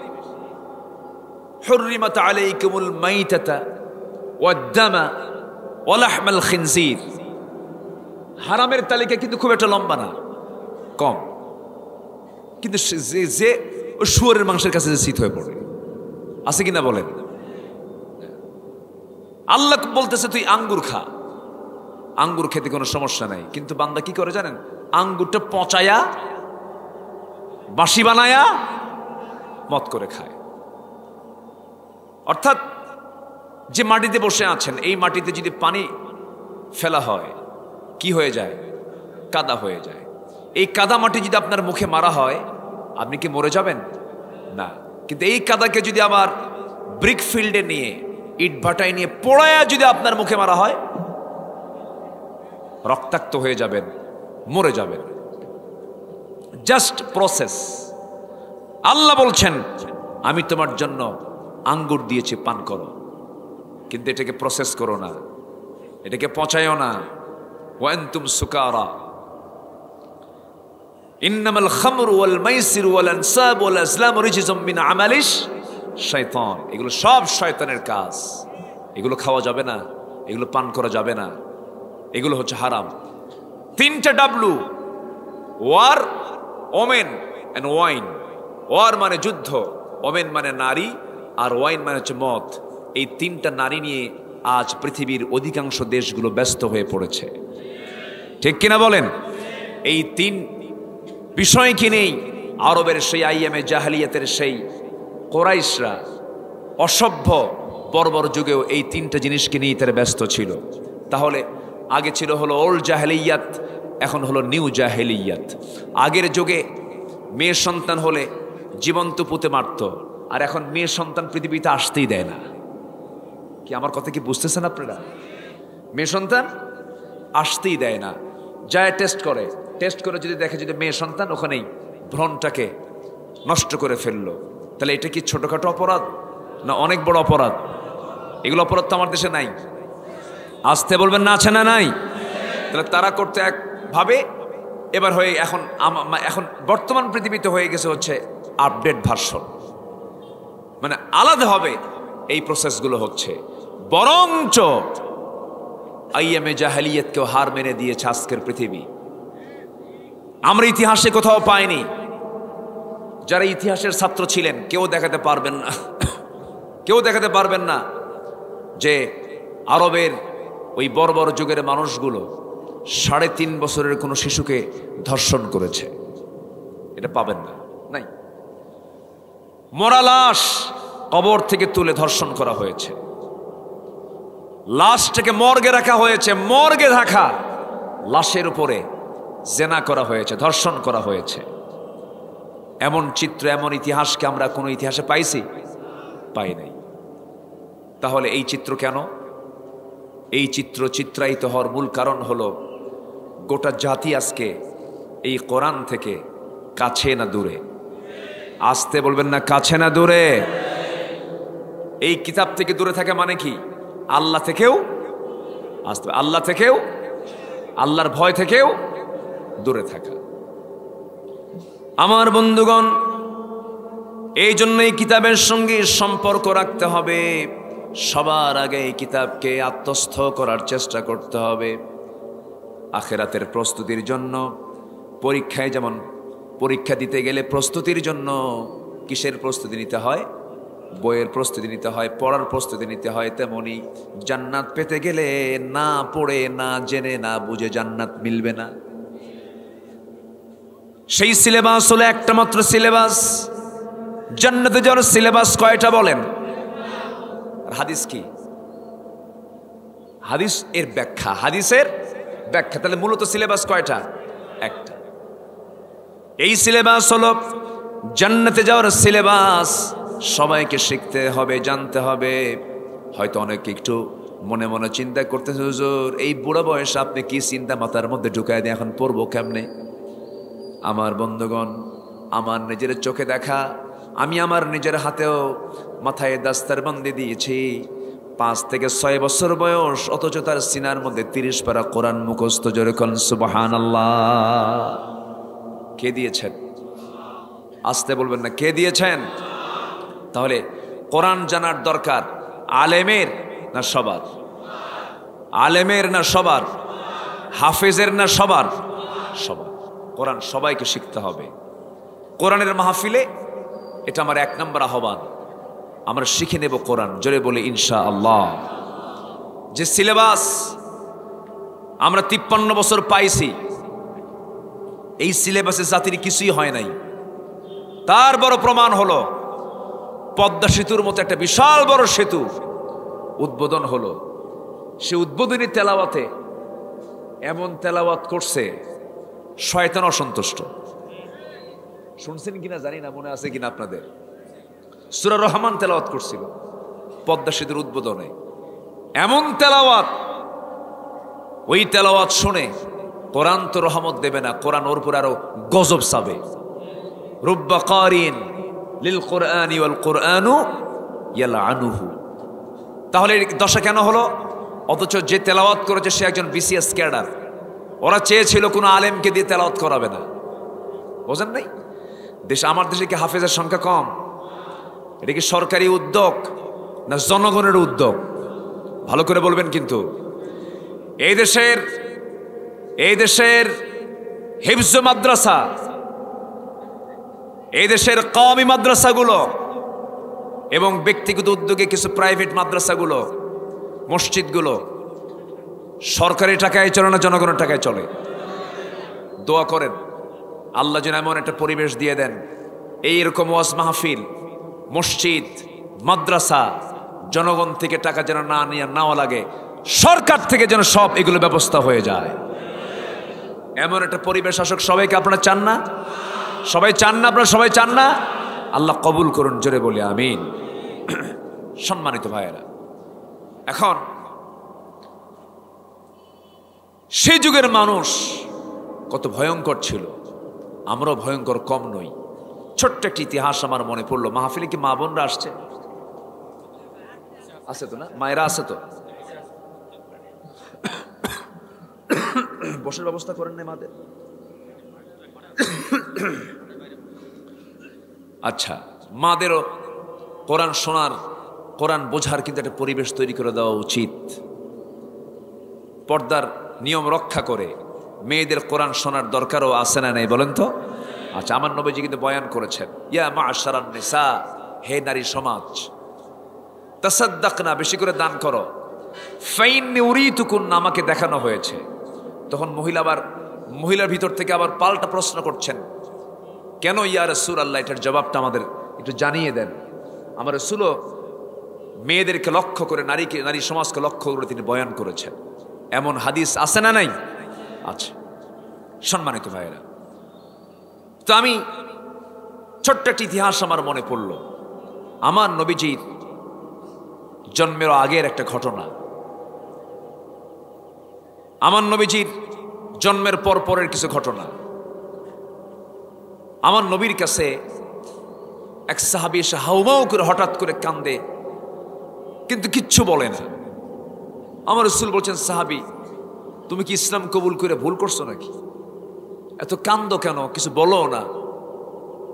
সাহাবী বলছে, হুজুর ইসলাম তো কবুল করলাম ঠিক আছে, কিন্তু আমার কাছে মনে হচ্ছে আপনি বলেছেন আমার সব গুনাহ মাফ হয়ে গেছে, কিন্তু আমার মনে হয় একটা গুনাহ আমার মাফ হয় নাই। কি গুনাহ মাফ হয় নাই বলো তুমি, আমাকে একটু খুলে বলো। সুস্থি চেহারার, সুন্দর চেহারার সেই সাহাবী আমার নবীর সামনে হাঁটু দুটো গেড়ে দিয়া কাদা কাদা কণ্ঠে আর কাঁপতেছেন, কাপা কাপা কণ্ঠে বলছেন, ইয়া রাসূলুল্লাহ, আল্লাহর কসম করে বলি শিরকিয়াতের কারণে বড় একটা অপরাধ আমি করে ফেলেছি। আমি আমার নিজ হাতে, আমি আমার কন্যা সন্তানকে আমি নিজের হাতে খুন করেছি। আমার মনে হয় আল্লাহ তাআলা আমার এই গুনাহটা মাফ করবেন না। আমার নবীজি বললেন, শুনেছি বহু, কিন্তু তোমার সামনে থেকে আজকে আমি এটা শুনতে চাই। আমার নবীজি শুধু বলতেন না, তিনি শুনতেন আবার বলতেন, মানুষকে বলার সুযোগও দিতেন। আমাদের সমাজে কিছু লোক আছে শুধু কয়, বলার কোনো চান্স নাই। এরকম কিছু লোক আছে না? আছে। তো এই সাহাবী এক পর্যায়ে বলেই ফেললেন। আমার নবীজি বলতেছেন, সাহাবী কেমন করে কি হলো বলো? বলছে, ইয়া রাসূলুল্লাহ, আমার বউয়ের পেটের সন্তান 6 মাস, বউটা তার বাবার বাড়িতে চলে গেল, পাঠায় দিলাম। যাওয়ার আগ দিয়ে শুধু একটা কথাই বলে দিলাম, শোনো, চলে যাচ্ছ সন্তান ডেলিভারি তোমার চোখের সামনে হয়ে যাবে, আমি তোমাকে ফরমান জারি করে দিলাম, ছেলে হলে উঠায় নিয়ে আসবা, মেয়ে হলে পরে তুমি তোমার যখন ডেলিভারির সময় হয়ে যাবে গর্তের কিনারায় বসে থাকবে। সন্তান যদি জীবিত হয় দেখে নেবে, লিঙ্গ নির্ধারণ করবে ছেলে না মেয়ে। মেয়ে হলে পরে জীবন্ত পুঁতে গর্তের মধ্যে ফেলে আসবে, পাথর চাপা দিয়ে শেষ করবে। কিন্তু হুজুর আমার চক্ষু আড়াল করে আমার স্ত্রীর মধ্যে মায়া হয়েছিল। মেয়ের সন্তান হওয়ার পরেও মায়া দয়ার কারণে সন্তানটাকে আমার চোখের আড়ালে আমাকে মিথ্যা কথা বলে সন্তানটাকে ধীরে ধীরে বড় করতে লাগলো। 6 বছর পূর্ণ হয়ে গেছে, কোনোদিন আমি তাকে দেখি নাই, সে আমাকে দেখে নাই। চট করে আমার সামনে একদিন দেখি আমার মতো হাতের নখ, আমার মতো চোখ, আমার মতো কপাল। আমার সন্দেহ লেগে গেল, চট করে হাতটা চেপে ধরে বউয়ের সামনে গিয়ে দাঁড়ায় বললাম, সত্যি করে বলো তো। বউটা কান্দে আর বলে, স্বামী আমার, আপনার সম্পদ আমি কেমন করে আড়াল করবো? সন্তানটা আমাদের ঔরসের সন্তান। কিচ্ছু বললাম না, আমি ভিলেন হয়ে গেলাম, আমি বড় একজন খুনি হয়ে গেলাম হুজুর। অভিনয় করে করে নানির বাড়ির কথা বলে মেয়েটাকে সাজগোজ করে নিয়ে তার মার কাছ থেকে নিয়ে চলে গেলাম ফুসলায়া। জঙ্গল পার হয়ে গর্ত খনন করব, কোদাল নিয়ে গর্ত খনন করা শুরু করেছি দুপুরবেলা। মেয়েটার মুখ ছোট হয়ে গেল, বলছে, আব্বা তুমি এই জায়গায় গর্ত খনন কেন করো? তুমি কি আমাকে নানির বাড়ি নিয়ে যাবা না? কিচ্ছু বললাম না। অভিনয় করে করে গর্ত খনন শেষ হয়ে গেল। আমার মেয়েটা দেখলাম আমি যখন কোদাল দিয়ে যখন গর্ত খনন করি, গামছা দিয়ে আমার গোটা দেহের সমস্ত ঘামগুলো ঝরে সুন্দর করে মুছে মুছে দিচ্ছে। চোখ কচি কচি নখ দিয়া মুখের মধ্যে দাড়ির মধ্যে নখ ঢুকায়া বালুগুলো সাফ সাফ করে দিচ্ছে। আমি কিচ্ছু বলতে পারলাম না, শিরকিয়াতের কারণে। গর্ত খনন যখন শেষ হয়ে গেল, মেয়েটাকে বললাম, মা দেখো তো, উকি মেরে দেখো তো গর্ত খনন কেমন হয়েছে। আমার মেয়েটা একটা মুচকি হাসি মারছে হুজুর। এই কথা আমি বারবার চিন্তা করেও ভুলতে পারি না। যখন গর্তটাকে উকি মেরে যখন দেখতে লাগলো, পিছন দিকে চলে আসলাম, এমন জোরে ধাক্কা মারলাম, এক ধাক্কায় গর্তের মধ্যে গিয়ে পড়ে গেল উপর হয়ে। চিত হয়ে দুটো হাত এক জায়গায় করে বলছে, বাবা বুঝতে পেরেছি আমার মার কথাটা সত্য হয়ে গেছে, তুমি আজকে আমাকে মেরে ফেলার জন্য নিয়ে আসছো। আমি মেয়ে হয়ে জন্মগ্রহণ করেছি। আব্বা তোমার কাছে করজোরে মিনতি জানাই, আল্লাহর কসম করে বলি, তোমার কাছে আমি প্রাণ ভিক্ষা চাচ্ছি, একটা বারের জন্য জীবন ভিক্ষা দিয়ে দাও। জীবনে ভিক্ষা করে খাবো, কিন্তু তোমার সামনে আমি মুখ দেখাবো না। এতবার বললো আমাকে, দিল পরিমাণ চুল পরিমাণ কোনো মোহাব্বত জাগ্রত হলো না। হাতের মধ্যে পাথর নিয়ে আসলাম, পাথরটা দিয়ে তার বুক বরাবর মেরে দিলাম। ফিঙ্কি দিয়ে রক্ত বের হয়ে গেল। মাটি চাপা দিয়া, বাঁশ চাপা দিয়া, মাটি চাপা দিয়া, বালু চাপা দিয়া, পাথর চাপা দিয়া জনমের মতো আমি আমার নিজেদের সন্তানকে খুন করে আসলাম। হুজুর, ইয়া রাসূলুল্লাহ, কি আমি দিন গ্রহণ করেছি, কিন্তু এত বড় অপরাধ আমি করলাম, আল্লাহ বুঝে আমার এই অপরাধটা মাফ করবেন না। আমার রাসূল সঙ্গে সঙ্গে বলছেন, ও আমার প্রিয় সাহাবী, তুই যে কাজটা করেছিস, নির্মম কাজ করেছিস, পাষাণমূলক কাজ করেছিস, বিশাল বড় হৃদয়হীন কাজ করেছিস, কিন্তু ঈমান তেমন একটা বিষয়ের নাম, ঈমান আনার সঙ্গে সঙ্গে তোর সমস্ত পূর্বের সকল গুনাহ আল্লাহ রাব্বুল আলামিন মাফ করে দিয়েছে। জোরে বলিস সুবহানাল্লাহ, আরো জোরে বলিস সুবহানাল্লাহ। ঈমানের দাম আছে না নাই বলেন? আসতে বলবেন না, আছে না নাই? এই অসভ্য মানুষগুলোকে সভ্য বানিয়েছেন। মদের বোতলটা তাদের বেশি থাকতো পানির চাইতে আরবের লোকদের ভিতরে, সেই লোকগুলোকে আল্লাহওয়ালা বানায়া দিলেন। সেই লোকগুলো হলো পৃথিবীর সেরা মানুষ। গোটা পৃথিবী কিয়ামত পর্যন্ত আবু বকরের মতো একটা লোক পাবে নাকি? আসতে বলে পাবে? ওমরের মতো পাবে নাকি? আলীর মতো পাবে নাকি? ওসমানের মতো পাবে নাকি? সব তারা মক্কার মানুষ। কোথাকার মানুষ বলেন? মক্কার মানুষ। কেন ভালো হলেন? কি জন্য ভালো হলেন? কি দিয়া ভালো হলেন? আমার নবীজির বয়স ছিল মোট হলো 63 বছর 9 ঘন্টা। 40 বছর পর্যন্ত তার সামনে কোরআনটা আসেই নাই। এই 40 বছর আমার নবীজি বসেছিলেন না, চেষ্টা করেছেন, কিন্তু ব্যর্থ হয়েছেন, পারেন নাই। কিন্তু পরের 23 বছরও যে তিনি পেয়েছিলেন, সাথে ছিল কোরআন, যা করেছেন সেখানেই তার সফলতা এসেছে। জোরে বলি সুবহানাল্লাহ। কি দিয়া? আসতে বলবেন না, কি দিয়া? কোরআন দিয়া। সেই কোরআন যদি আমরাও ধরি, আমরা বিফল হব না সফল হব? বিফল হব না সফল হব? আমরা সব দেখেছি, আর দেখতে চাই না। 71 থেকে 2024 সাল পর্যন্ত আমরা যা দেখেছি, যে পরিমাণ বৈদেশিক সাহায্য আমার দেশে এসেছে, তার 75% গেছে হলো নেতাদের পকেটে। আমরা ওই জাতীয় নেতৃত্ব আর দেখতে চাই না, যে নেতৃত্বে নামাজ নাই, যে নেতৃত্বের স্লোগান ইসলাম নয়, যে নেতৃত্ব কোরআন চায় না, যে নেতৃত্ব আল্লাহর দিন ইসলামকে চায় না, যারা আল্লাহর জমিনে আল্লাহর দিন কায়েম হোক এটা চায় না, ওই সমস্ত নেতৃত্বের মুখে আমরা জুতা মারি, থুতু মারি। ঠিক কিনা? কোরআন যারা চাবে এই জমিনে কোরআন জারি হোক, এই জমিনে কোরআনের বিধান চালু হোক, সবাই কি চান? আসতে সবাইকে চান? এখনকার মৌলবাদ বলে গালি দেওয়ার কেউ আছে? কেউ আছে বলেন? কেউ নাই। কত গালি দিয়েছে। আমরা চাই কোরআন, ওরা বলে আমাদেরকে মৌলবাদ। ওরা আমাদের তালিকা করেছে 16 বছর। এই 16 বছর এখন আমাদের দায়িত্ব হলো আল্লাহর দেওয়া নিয়ামত ভোগ করে জমিনে থাকে, আল্লাহকে যারা অস্বীকার করে ওই সমস্ত নাস্তিকের বাচ্চাদের সমস্ত তালিকাগুলো করা দরকার। ঠিক কিনা? যারা মুরতাদ, এই নাস্তিক চক্র যারা উচিত চূড়ান্ত শাস্তি নিশ্চিত করে রাসূলকে যারা গালি দিয়েছে, এদেরকে দুনিয়া থেকে বিদায় করে ওদের রক্ত, মাংস, হাড়, হাড্ডি কুত্তা বিলাই দিয়ে খাওয়ানো দরকার। রাজি আছেন কারা কারা? হাত উঁচু করে দেখা।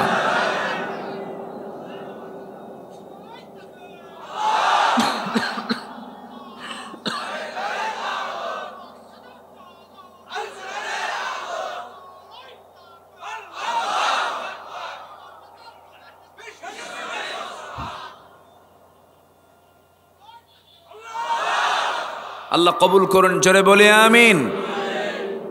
কষ্ট দিয়ে ফেলতেছে মনে হয়, কারো কোনো অসুবিধা নাই তো? আমরা কি চাই? দুনিয়া চাই না আখেরাত চাই?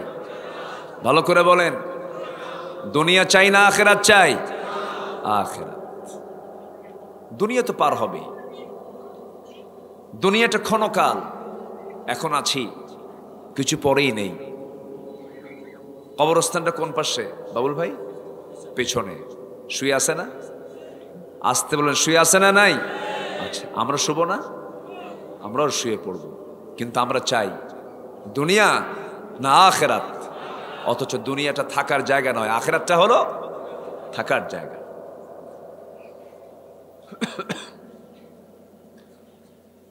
যে দুনিয়া আমার থাকার জায়গা নয়, সেই দুনিয়ার জন্য কত পেরেশানি, সেই দুনিয়া পাওয়ার জন্য কত পাগলামি। কত যুবক দেখবেন গার্লস স্কুলের সামনে যায়া স্কুল ছুটিয়ে রাখ দিয়া ইতিমের মতো বসে থাকে। আছে না এরকম? আছে না? আছে না এরকম? আছে না? দুনিয়া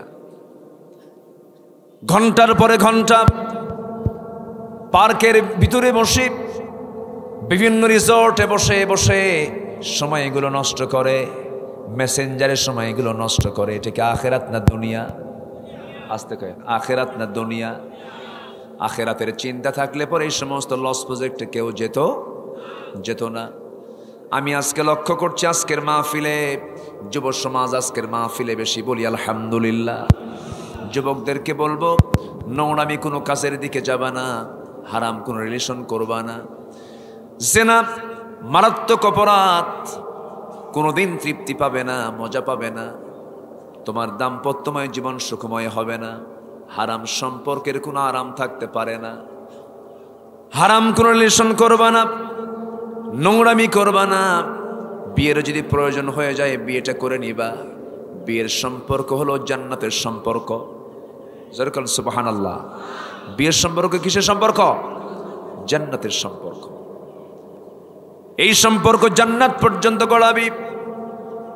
এই জন্য হারাম কোনো কাজে জড়ানো যাবে না, হারাম কোনো রিলেশন করা যাবে না। এই বিষয়গুলো খেয়াল করতে হবে।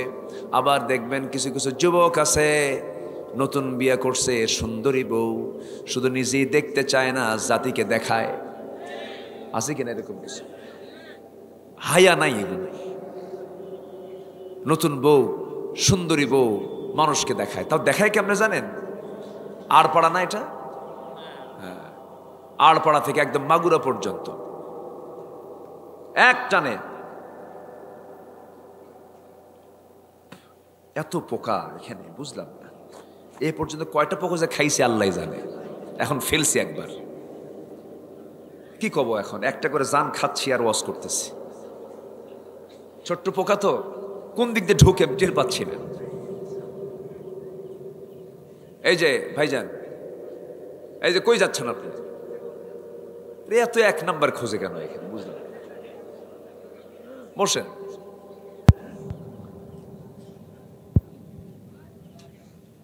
তো নতুন বিয়া কইরা সাধারণ কোনো হোন্ডা না, প্লেন সিট না, এখনকার সিট আবার দেখবেন যত হাইফাই হোন্ডা আছে না, কি যেন নাম বলে, R15, আরো কি আছে, জিক্সার আছে, আরো কি কি নাম আছে, যাও R15 লেটেস্ট ভার্সন। আচ্ছা, দেখবেন ওটার প্যাসেঞ্জার সিট হলো 2 তলা, আর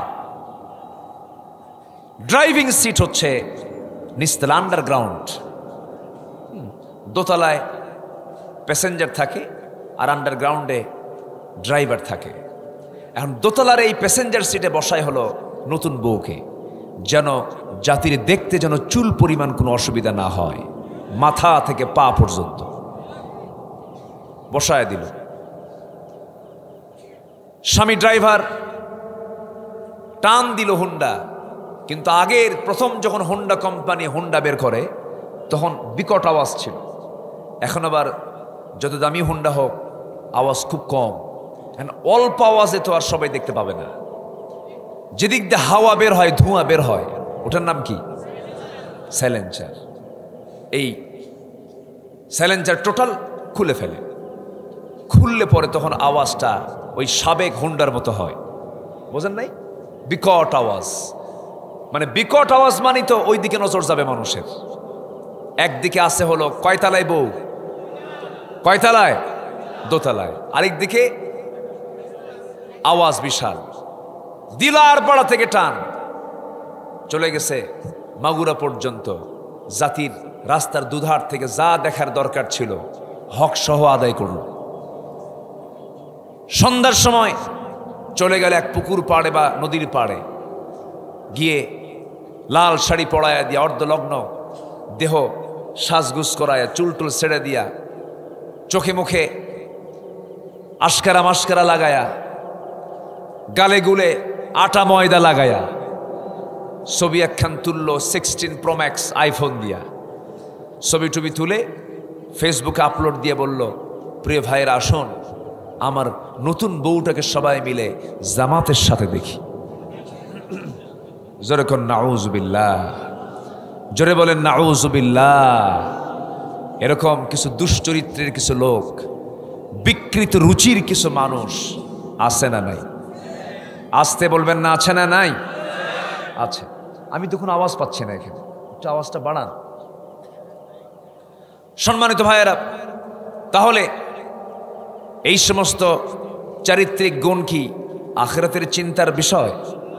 আখিরাতের চিন্তার লোক এগুলো করতে পারে না। আমরা প্রস্তুতি নেব হচ্ছে আখিরাতের, আমার দ্বারা যেন কোনো হারাম কাজ সংগঠিত না হয়। জোরে বলি ইনশাআল্লাহ। কোরআনে কারীম 13টা কাজ করতে বলেছে। 13টা কাজ করো, আখিরাতের প্রস্তুতি তোমার হয়ে যাবে। জোরে বলি সুবহানাল্লাহ। নাম্বার 1 হলো, আমি শর্ট করে বলবো, এই 13টা পয়েন্ট আমরা একটা একটা করে শিখে যাব। আমার পরামর্শ এটা নয়, আমার আল্লাহর পরামর্শ। তিনি বলছেন 13টা কাজ তোমরা শিখে নাও, দুনিয়ার জীবনে আখিরাতের প্রস্তুতি নেওয়ার জন্য এই পাথেয়গুলো তোমার বড় কাজে লাগবে। নাম্বার 1 হলো, আল্লাহ রাসূলকে বিশ্বাস করতে হবে, সন্দেহ নিয়ে না দ্বিধাহীন চিত্তে। বলেন বলেন বলেন, সন্দেহ নিয়ে না দ্বিধাহীন চিত্তে? দ্বিধাহীন ভাবে, দ্বিধাহীন চিত্তে আল্লাহকে বিশ্বাস করতে হবে।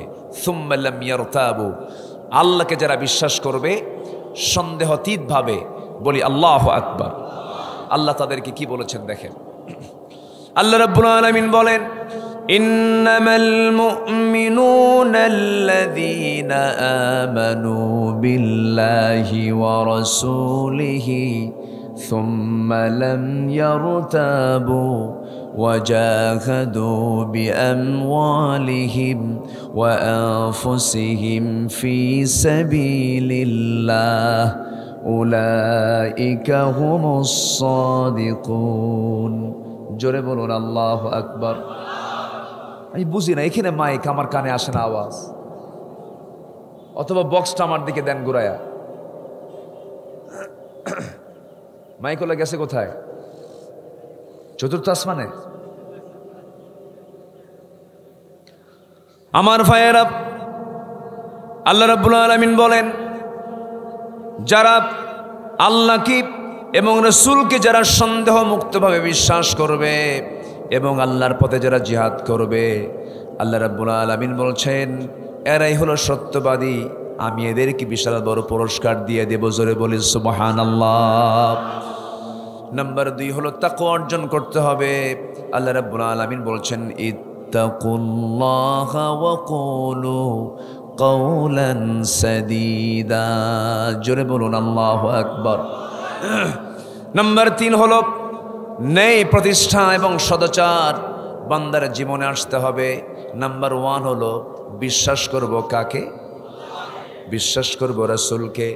এই 2টা কাজ যারা করবে, তাকওয়া যারা অর্জন করবে, ন্যায় প্রতিষ্ঠা যারা করবে, নাম্বার 3 চলে গেল।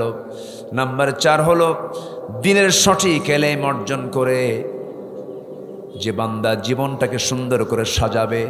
ইলম হাসিল করার দরকার আছে না নাই? বলেন, আসতে বলবেন না, আছে না নাই?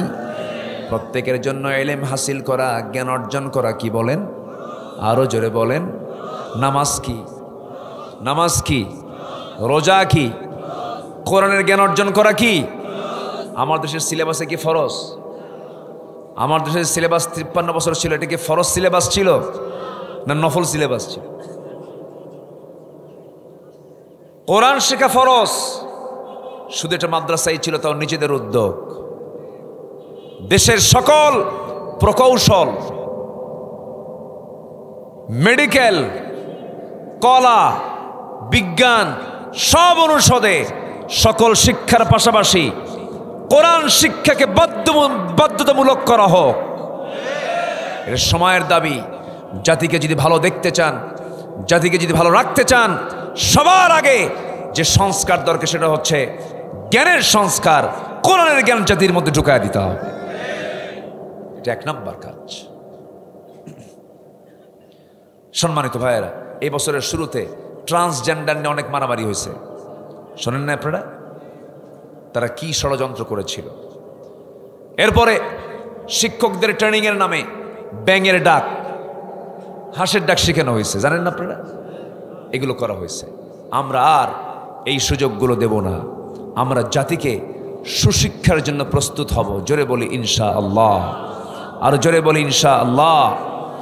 আমার দেশের যুবকরা এখন গান বাজনায় যতটুকু সময় দেয়, তার চাইতে বেশি এখন কোরআন হাদিস শোনার জন্য সময় দিতে প্রস্তুত নেওয়া শুরু করেছে। এটা একটা বিপ্লব বটে। যুব সমাজ আজকে ইসলাম বুঝতে চায়, জানতে চায়। এটা হয়েছিল ওদের জন্য জ্বালার কারণ। আল্লামা সাঈদীকে গ্রেফতার করার অন্যতম কারণ হলো তিনি ছিলেন এই দেশের আদর্শ নাগরিক তৈরির এক বিশাল বড় মহান কারিগর। এটাই ছিল তাদের চক্ষুশূল। আল্লাহ তুমি তার কবরটাকে জান্নাতের টুকরা বানায় দাও। জোরে বলে আমিন। সম্মানিত ভাইয়েরা, তাহলে নাম্বার 4, নাম্বার 5, যারা নেক আমল করবে, অধিক সংখ্যক যারা নেক আমল করবে। নেকের পাশাপাশি গুনাহ আছে না নাই? আমাদের জীবনে গুনাহ হয় না? গুনাহ হয় কিনা বলেন? গুনাহ হতে পারে। গুনাহ হবে না কার? ফেরেশতার। হ্যাঁ বলেন বলেন, একজন বলছে তো। গুনাহ হবে না কার? ফেরেশতার। আর গুনাহ হবে কার? বান্দার। গুনাহ হবে বান্দার, আর গুনাহ হবে না ফেরেশতার। গুনাহ করার যোগ্যতা বান্দাকে দিয়েছেন কে? আসতে বলেন, কে দিয়েছেন? ফেরেশতাদের ঘুম আছে না? ফেরেশতাদের খাওয়া আছে? আচ্ছা, ফেরেশতাদের বউ বাচ্চা আছে? ফেরেশতাদের কোনো ব্যবসা বাণিজ্য আছে? আমাদের আমাদের এই জন্য গুনাও আছে। তাহলে আজকে থেকে গুনাহ করেন সবাই। আমি কি এই জন্য এই উদ্দেশ্যে বলতেছি? একটু বসুন। আমি লক্ষ্য করছি কিছু কিছু লোক আমাকে না বলেই চলে যাচ্ছেন। আমাকে না বলে যান, কিন্তু একটা কথা মাথায় রাখবেন, সেটা হলো এটা এমন একটা জায়গা, এই জায়গার জন্য একদিন আমরা আফসোসও করতে পারি। যতক্ষণ থাকব আমার আমল নামা থেকে আল্লাহ তাআলা গুনাহগুলোকে ঝোড়ায় দিবেন। ইউবাদদিলুল্লাহু সাইয়্যাতিহিম হাসানাত। কার কথা? আল্লাহ তাআলা গুনাহগুলোকে ঝরিয়ে দিয়ে সওয়াব দিয়ে ভরপুর করে দিবেন। এটা এমন জায়গা, আপনি এখন এখান থেকে উঠে কোন জায়গায় যাবেন, এর চাইতে উত্তম জায়গা আর এই এলাকায় নাই এখন। বলি আলহামদুলিল্লাহ। বসেন, আমরা একসঙ্গে দোয়ার মতো একটা বরকত নিয়ে যাব। আমি 13টা পয়েন্ট বলি, আমি শেষের দিকে আস্তে আস্তে চলে যাচ্ছি।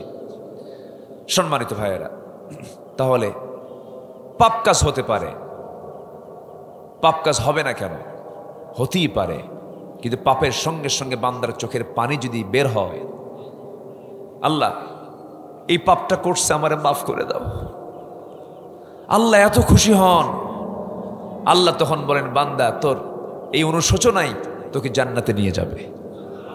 জোরে বলে সুবহানাল্লাহ, আরো জোরে বলে সুবহানাল্লাহ। বরং আল্লাহ রাব্বুল আলামিন আরো এক জায়গায় বলেছেন, লাউ লাম তুযনিবু লাযাহাবাল্লাহু বিকুম ওয়া লাজাআ বিকওমিন হাত্তা ইউযনিবুন। বান্দা তুমি যদি গুনাহ না করো, তোমাকে দুনিয়া থেকে মিটিয়ে দিয়ে এমন একটা জাতি পাঠাবো যারা গুনাহ করবে, আর আমি গুনাহ করার পর তারা চোখের পানি ফেলে মাফ চাবে, আমি তাদেরকে মাফ করে জান্নাত দিয়ে দেব। এর মানে কি? তোমার গুনাহ হতে পারে, হতাশ হইও না, কিন্তু মাফ চাইতে ভুল করো না, মাফটা চেয়ে নিবা। তবে হ্যাঁ, অজ্ঞতাবশত ভুল, জাহালাতিম বিসু, অজ্ঞতাবশত ভুল একটা ভুল, আবার পরিকল্পিত একটা ভুল একটা ভুল।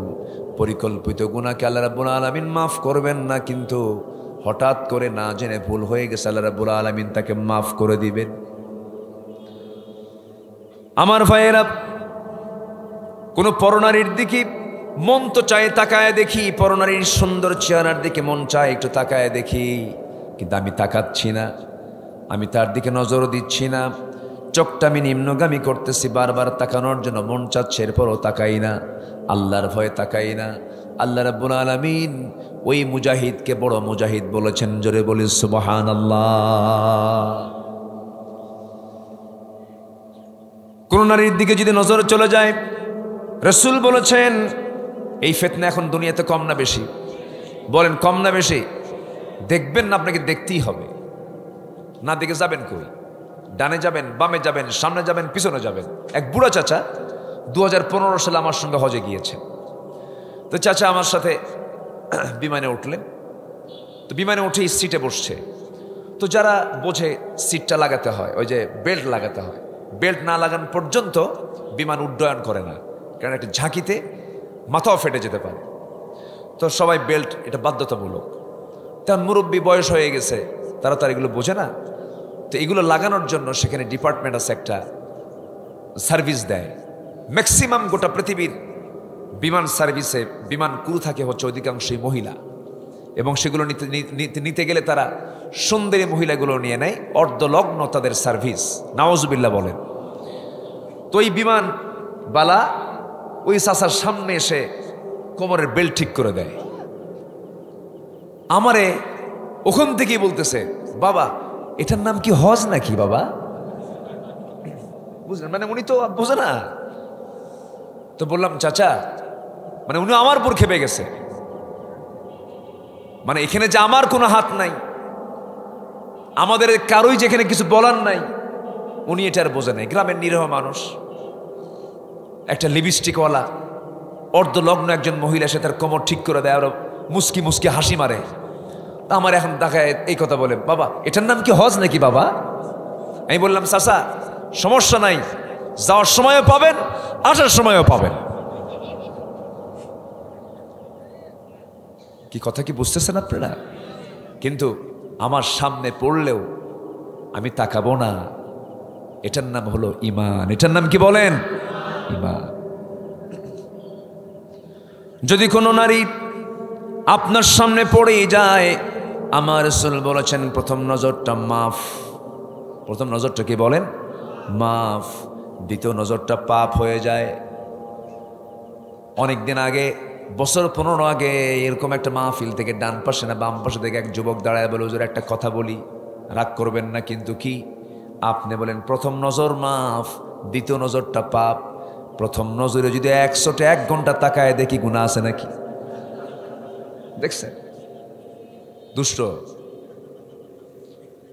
আমার ভাইয়েরা, চোখটাকে নিয়ন্ত্রণ করতে হবে। আল্লাহ রাব্বুল আলামিন পর্দা করতে বলেছেন আগে পুরুষকে না নারীকে? দেখেন চুপ করে আছে, নিজের নাম কবে না। আল্লাহ পর্দা করতে বলেছেন নারীকে আগে না পুরুষকে আগে? পুরুষকে পর্দা করতে পারে। ইয়াগুদ্দু মিন আবসারিহিম ওয়া ইয়াহফাযু ফুরুজাহুম আই ইয়াহফাযনা ফুরুজাহুন্না। কি ঠিক আছে না? ইয়াগুদ্দুনা মিন আবসারিহিন্না ওয়া ইয়াহফাযনা ফুরুজাহুন্না। আমার বন্ধুগণ, নেক আমল বাড়াতে হবে। পাপের পরিমাণটা থাকবে, কিন্তু সেটা থাকবে কম পরিমাণ। পাপ থেকে থাকতেই পারে, হতেই পারে। বড় বড় দাগি দাগি আসামি হওয়া যাবে না, বড় বড় পাপের অধিকারী হওয়া যাবে না। বড় বড় পাপ কাকে বলে? আকবারুল কাবাইর। বড় বড় কবিরা গুনাহগুলো কি কি? আমার রাসূলকে প্রশ্ন করা হলো, আমার রাসূল 1 নাম্বার বলে দিয়েছেন, সেটা হলো শিরকের কাজ। আলা উনাব্বিউকুম বিআকবারিল কাবাইর। আমি তোমাদেরকে বড় বড় গুনার কথা বলবো নাকি? রাসূল 3টা বলেছেন। কয়টা বলেছেন বলেন? 3টা বলেছেন। বড় 3 কবিরার 1 নাম্বার হলো আল্লাহর সঙ্গে শিরক স্থাপন করা। নাম্বার 2 হলো উকুকুল ওয়ালিদাইন, পিতামাতার সঙ্গে খারাপ আচরণ করা। নাম্বার 3 হলো কাউলুজ জুর, বেহুদা কথা, বাজে কথা মুখ থেকে বের করে ফেলা। এই 3টা চরিত্র বুঝি আমার দেশের মানুষের মধ্যে নাই। আসতে বলবেন না, আছে না নাই? কবর দেখলেই মাথা খারাপ, একদম সোজা সেজদা মারে। আছে না? দিল সেজদা মেরে। শনিবারে বাঁশ কাটা যাবে না, মঙ্গলবারে বিয়ে হওয়া যাবে না। বিয়ের দিন বৃষ্টি হলে সারা জীবন ওর চোখে পানি ছাড়া কিছু কিসমতে জুটবে না। আছে কিনা বলেন? আচ্ছা, এগুলো শিরক। এগুলো কি বলেন? শিরক। পিতামাতার সঙ্গে নাফরমানি করা, এটা তো নাই। আসতে কয় পিতামাতার সঙ্গে রূঢ় আচরণ করা, মেজাজ দেখায় কথা বলা, চোখ গরম করা, বাপ মাকে টেনশনের মধ্যে ফেলে দেওয়া, টেনে হেঁচড়ে আচরণ করা, এরকম সন্তান শালিখাতেও কিন্তু আছে। আসতে বলবেন না, আছে না নাই? আবার ভাববেন না ঢাকার গুলশান, বারিধারা, জিওএইচএস, ধানমন্ডিতে সে এলাকার সন্তানদের বাপ মা মনে হয় খুব ভালো আছে, তাও ভালো বলতে পারবেন না। ধানমন্ডির এক বাসিন্দা ছিল, বুড়া মানুষ, জামাই একজন সিনেমার অভিনেতা। সে অভিনেতার শ্বশুর রাত 2টার দিকে নিজের লাইসেন্স চলা পিস্তল দিয়া নিজের মাথায় পিস্তল ঠেকিয়ে আত্মহত্যা করলো। লাইভে এসে বলল, আমার বউ বাচ্চা সব থাকার পর আমার কেউ নাই। কেন? এর মূল কারণ হলো তার সবই ছিল, ইসলাম নাই। ঠিক কিনা? এই যে পিতামাতার সঙ্গে আজকে খারাপ আচরণগুলো করা হচ্ছে, অশিক্ষিত দেখে তা কিন্তু নয়। এই কেসগুলো অধিকাংশই হলো শিক্ষিত নামের কিছু কলঙ্ক, কিছু সন্তান। আছে কিনা বলেন?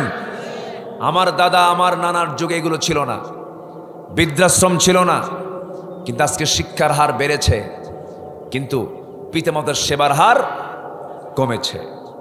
পৃথিবীতে যত নেক আমল আছে এর মধ্যে সবচাইতে বড় নেক আমল হলো বান্দার হক আদায় করা, হক পুরোপুরি আদায় করা।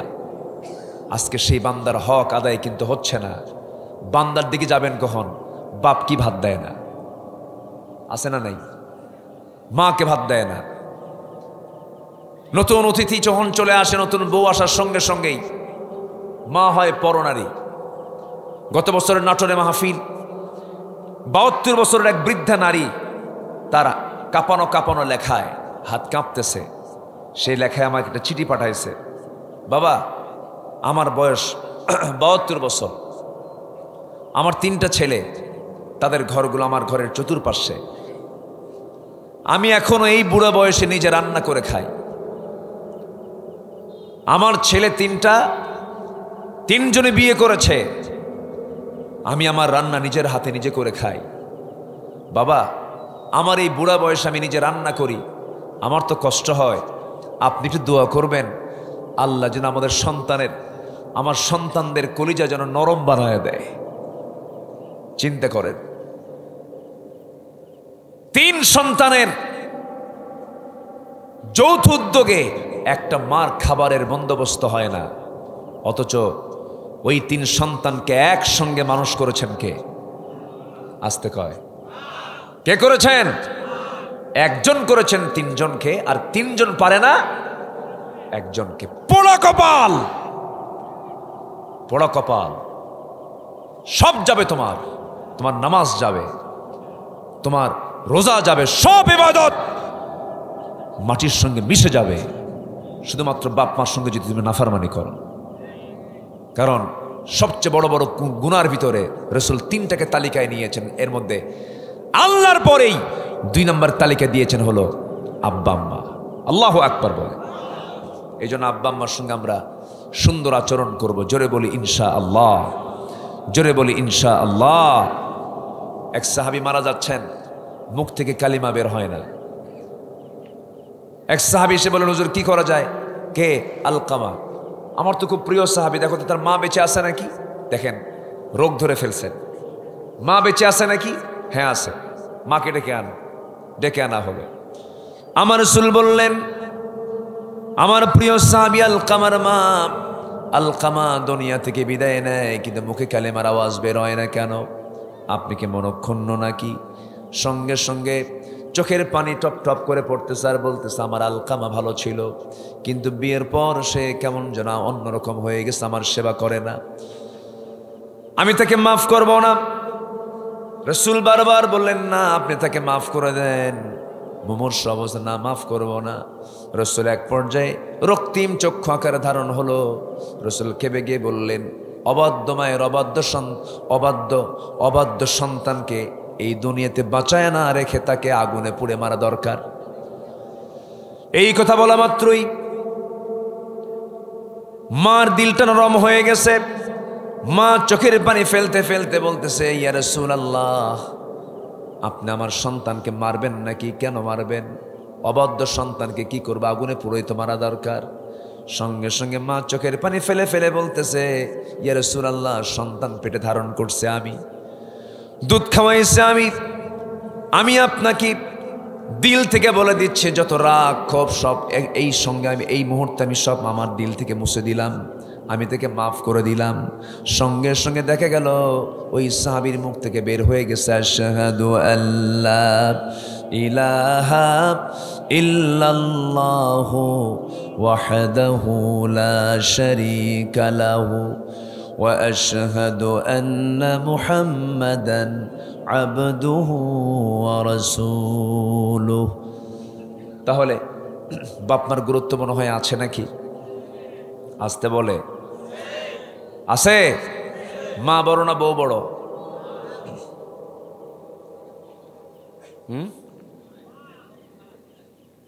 ভালো করে একটু চিন্তা করেন, এই যে টাইম দিলাম। মা বড় না বউ বড়? মাহফিলে মা বড়, বাড়িতে বউ বড়। বাস্তব তো, বাস্তব কথা বলতেছে আমি এগুলো। ছেলে বউকে মালাকুল মৌতের মতো ভয় করে বাপ মা, আছে না? চরম ডেঞ্জারাস। এই ওঠেন কেন? এই বসেন বসেন। তাহলে ভালো করে বলেন, মা বড় না বউ বড়? মা বড়। বউ ছোট, কিন্তু আবার বউকে কিন্তু আন্ডার এস্টিমেট করা যাবে না। বউ আপনার হতে পারে, কিন্তু সেই বউটা কিন্তু আপনার সন্তানের আবার কি আসতে কয় সন্তানের কি। তাহলে একটা সন্তানের মা মানে কি? সে একজনের মা। আপনার বউ হতে পারে, কিন্তু একজনের মা হিসাবে তাকে সম্মান করার দরকার আছে না নাই? এই জন্য নিজের মার সামনে আপনার বউ হয়তো কোনো একটা বিষয় নিয়ে বাকবিতণ্ডা বেজেছে, আপনি খাটো করতে পারবেন না। বইয়ের সম্মান বইয়ের জায়গায় রাখতে হবে। আবার বইয়ের সামনে মাকে লক্ষ্য করে আশেপাশে বেহুদা কোনো কথা বলা যাবে না। তার সম্মান তার কাছে রাখতে হবে। সবার ভিতরেই একটা আত্মসম্মান, আত্মমর্যাদা অবশ্যই আছে না নাই? আছে না নাই? আছে। ইসলাম এগুলো শিখিয়ে দিয়েছে। আল্লাহ কবুল করুন, আল্লাহ বোঝার তৌফিক দান করুন। এগুলো হচ্ছে নেক আমলের পর্যায়ে চলে গেল। আল্লাহ তাআলা নেক আমলের পুরস্কার দিয়েছেন কি? আল্লাহ তাআলা এক জায়গায় বলছেন, সূরা লোকমানের ৮ নম্বর আয়াত, ইন্নাল্লাযীনা আমানু ওয়া আমিলুস সালিহাতি কানাত লাহুম জান্নাতুন নাঈম। ঈমান যারা আনবে, আমলে সালেহ যারা করবে, তাদের জন্য আমি আল্লাহ তাআলা একটা জান্নাত, জান্নাতুন নাঈম রেখে দিয়েছি। জোরে বলি সুবহানাল্লাহ। নাম্বার ৬, ধৈর্য ধারণ করা। নাম্বার ৭, আল্লাহর উপরে ভরসা রাখা। নাম্বার ৮, দুনিয়ার ভোগ বিলাসে নিমগ্ন না হয়ে আখিরাতের আবাসকে মূল টার্গেট বানিয়ে জপতে থাকা, যে আমি কখন আমার সেই স্থায়ী নিবাস, স্থায়ী আবাসে আমি কখন চলে যাচ্ছি, এই জিকির ফিকিরে থাকা, এগুলো হচ্ছে আখিরাতের প্রস্তুতি। আল্লাহ তাআলা বলছেন, ওয়া ইন্নাদ দারাল আখিরাতা লাহিয়াল হায়াওয়ান। আল্লাহু আকবার বল। নাম্বার ৯, নিজকে এবং পরিবারকে জাহান্নাম থেকে বাঁচানোর চেষ্টা করা। আবার কি বলেন? বলেন। পরিবারকে বাঁচাবো জাহান্নাম থেকে। কু আনফুসাকুম ওয়া আহলিকুম নারা। নাম্বার ১০, তওবা করা। রাজি আছেন তো তওবা করতে? সবাই তওবা করতে রাজি আছেন? নামাজ পড়ি নাই, আজকে থেকে নামাজ ছাড়বো না, সিদ্ধান্ত নেওয়া যায়? মনে মনে চিন্তা করেন, সিদ্ধান্ত কি নেওয়া যায়?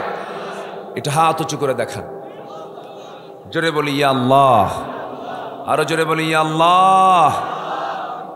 আমাদেরকে 5 ওয়াক্ত সালাত আদায় করার তৌফিক তুমি আল্লাহ দিয়া দাও। জোরে বলি আমিন। আরো জোরে আমিন। আরো জোরে আমিন। তুবু ইলাল্লাহ, তুবু ইলাল্লাহি জামিআন আইয়ুহাল মুমিনুন। আল্লাহু আকবার। তোমরা সবাই একত্রে তওবা করো। কার কথা? আল্লাহর কথা। নাম্বার 11 হলো আল্লাহর পথে দান করা। এই পৃথিবীতে যত প্রজেক্ট আছে, সব প্রজেক্ট যা আপনি খরচ করছেন, সব আপনার সন্তান, আপনার পরিবারের জন্য। আর যা আমরা দেব আল্লাহর ঘরে, মাদ্রাসায়, আল্লাহর পথে, সমাজ কল্যাণে, সব হবে অন্যের জন্য না, নিজের জন্যই। নিজের জন্য আমরা আল্লাহর পথে দান করব। জোরে বলি ইনশাআল্লাহ। আল্লাহু ইউদাইফু লিমান ইয়াশা। আল্লাহ তাআলা যে দান করবে, আল্লাহ তাআলা তাকে ডাবল ডাবল করে দিবেন। জোরে বলেন সুবহানাল্লাহ। নাম্বার 12, শিরকের অন্তর্ভুক্ত সকল কর্মকাণ্ড থেকে নিজেকে মুক্তি রাখা। শিরকের বিশাল বড় ব্যাখ্যা আছে। শিরক এটা এমন একটা গুনাহ, পিঁপড়া হাঁটলে যেমন হাঁটার আওয়াজ কানে আসে না, বান্দা কখন শিরিক করে বান্দা নিজেও টের পায় না। কেমনে করে খাবো, কেমন করে চলবো, কথার মধ্যে শিরিক আছে না নাই? আচ্ছা, আমাকে খাওয়াবেন কে? কোনো সন্দেহ আছে? আমার আপনার বাড়িতে কত খাবারের যোগান, ফিলিস্তিন না খায় মারা যাচ্ছে। আমার সবচেয়ে বেশি খারাপ লাগে, যেন আল্লাহর কসম করে বলি, ফিলিস্তিন হচ্ছে নবীর দেশ, ফিলিস্তিন হচ্ছে মুসলমানদের প্রথম কিবলার দেশ, বাইতুল আকসা যেখানে, সেই ফিলিস্তিনে প্রত্যেকটা দিন শিশুগুলো না খায় মারা যাচ্ছে। বাবাহারা মাহারা সন্তানগুলো আকাশের দিকে তাকায় বলে, আকাশের মালিক, শুনেছি পৃথিবীতে নাকি 200 কোটি মুসলমান, আমরা না খায় মারা যাচ্ছি। আল্লাহ, তোমার কাছে ওদের বিরুদ্ধে মামলা দিলাম, জামিন আছে? আজ থেকে জামিন আছে? আমাদের জন্য উচিত তাদের জন্য দোয়া করা, তাদের পাশে দাঁড়ানো। আল্লাহ, দিল যেন কাঁদে এমন দিল বানায় দাও। জোরে বলি আল্লাহুম্মা আমিন, আরো জোরে আল্লাহুম্মা আমিন। নাম্বার 13 হচ্ছে আল্লাহ প্রদত্ত একমাত্র সঠিক পথের অনুসরণ করা। জান্নাতে যাওয়ার একটা লাইন আছে, যেরকম মাগুরা থেকে ঢাকা যাওয়ার লাইন আছে না নাই? আছে, ট্রেন লাইন। আর এটা কি ট্রেন লাইন আছে না? ও ট্রেন এখনো হয়নি এটা, আচ্ছা বাস লাইন। তো জান্নাতে যাওয়ার একটা লাইন আছে, সেটা হচ্ছে একটাই লাইন, যে লাইনটা আমরা নামাজের মধ্যে সবসময় বলি, ইহদিনাস সিরাতাল মুস্তাকিম ওয়া ইন্না হাযা সিরাতি মুস্তাকিমা ফাত্তাবিউহু। তোমরা আমার সিরাতুল মুস্তাকিমের পথ অবলম্বন করো, অনুসরণ করো, অন্য লাইনে যেও না, সোজা তোমাকে জান্নাতের দরজায় পৌঁছায় দেবে। আল্লাহ কবুল করুন। নামাজের ওয়াদা মনে থাকবে, নামাজের কথা মনে থাকবে। বাড়ির বউকে আমরা বলবো, বাড়ির বউকে আমরা বলবো ইনশাআল্লাহ, অন্যের বউ না নিজের বউ, হ্যাঁ এটা যেন মনে থাকে। আবার এখন তো পরকীয়ার পরিমাণটা বেড়ে গেছে, এই নোংরামি থেকে আল্লাহ তাআলা তুমি এই জাতিকে হেফাজত করো। জোরে বলি আল্লাহুম্মা আমিন।